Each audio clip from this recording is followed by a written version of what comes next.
파묘에 소름 끼치는 디테일 영상입니다. 저의 디테일 분석 영상 1편에 이어 더 보충할 내용을 모두 취합한 자료입니다. 1편의 내용과 이어지기는 하지만 다루지 않는 내용도 있으니 본 영상을 보시기 전이나 보시고 난 뒤에는 꼭 1편 영상도 시청하시기 바랍니다. 구독과 좋아요 꼭 좀 부탁드리면서 영상 바로 시작하겠습니다.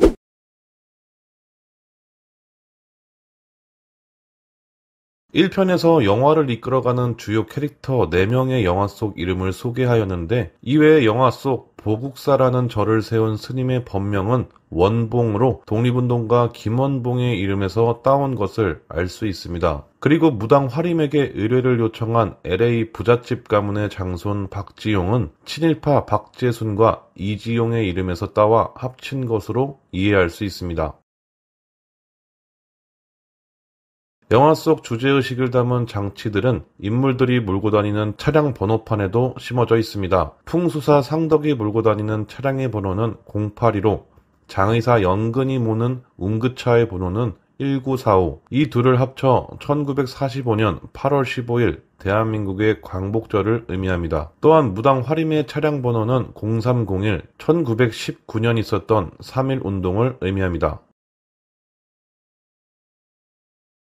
누레온나는 도쿠가와 막부 시절 강과 바다에서 많이 출몰했다는 설화 속 요괴를 지칭하는 말입니다. 이야기에 따라 엄청나게 길기도 짧기도 한 뱀의 형체의 여성의 머리를 하고 있는 모습으로 유명한 요괴인데요. 영화 속에서는 삽질하는 파묘꾼이 너무 놀란 나머지 삽으로 쳐 죽이는 장면에서 처음 등장하였는데, 이 누레온나의 등장은 여러 가지 의미를 내포하고 있다고 생각합니다. 첫 번째, 영화 속에서 나오는 내용으로 미루어 보아 세키가하라 전투에서 죽은 장수의 시신을 여우 음양사가 바다 건너 조선으로 가지고 왔기에 그 과정에서 시신의 옴겨부터 무덤까지 함께 왔으며 그 무덤의 음기를 먹으며 주변 땅속을 떠도는 설정. 둘째는 이 영화가 크게 1부와 2부로 이야기의 구조가 나뉘어져 있다고 볼 수 있는데, 1부에서의 이야기를 마치고 2부의 이야기를 암시하고 연결시키는 장치. 셋째는 여우 음양사의 주술로 무덤 속 일본 다이묘 귀신과 새말뚝을 지키기 위한 귀신이라는 설정으로 볼 수 있습니다. 영화 속 무당 화림의 대사를 미루어 보면 한국에 존재하는 악귀나 귀신들은 굿이나 제사를 통해 원혼을 달래어 큰일을 막을 수 있지만, 일본 귀신은 그 어떤 것으로도 해결할 수 없는 무서운 귀신들이라는 점에서 여우 음양사가 얼마나 치밀하게 무덤을 설계한 것인지 알 수 있습니다.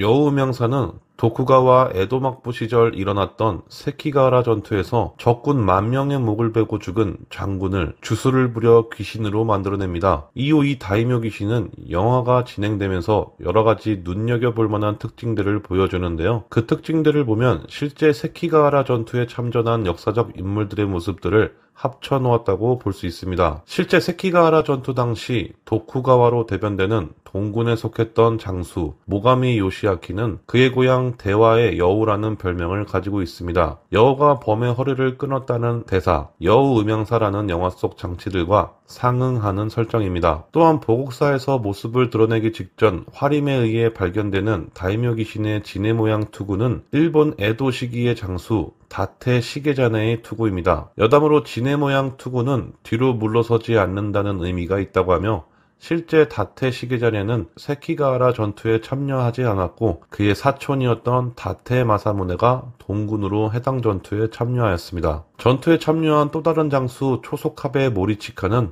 당시에는 다른 사람들과 비교해 상대적으로 매우 큰 키로 유명했다고 합니다. 180cm 정도로 이해할 수 있는 육척 장신으로 전해지는데, 이는 1600년이라는 시대를 생각해보면 매우 큰 키라고 할 수 있습니다. 이때 매우 큰 키로 인해 사람들이 느꼈던 압도적이고 위압감을 주는 느낌을 영화 속 다이묘 귀신에게도 입히려고 시도한 것으로 볼 수 있습니다. 또한 영화에서는 전투 후 참수당한 장수라는 설정으로 표현되는데, 실제 전투 당시 도쿠가와에게 참수당한 유명한 장수는 고니시 유키나가였고, 적군 10,000명의 목을 베었다는 내용을 미루어 보면 당시 서군에서 일당백을 감당하던 몇 안 되는 장수라는 점에서 고니시 유키나가의 모습도 다이묘 귀신의 배경에서 볼 수 있습니다. 지금까지 소름 끼치는 영화 파묘의 디테일 총정리였습니다. 꼭 파묘의 디테일 1편 영상을 보고 이 영상을 보시거나 이 영상을 보신 후에 꼭 1편 영상을 보시기 바랍니다. 재밌게 시청해주셔서 감사합니다.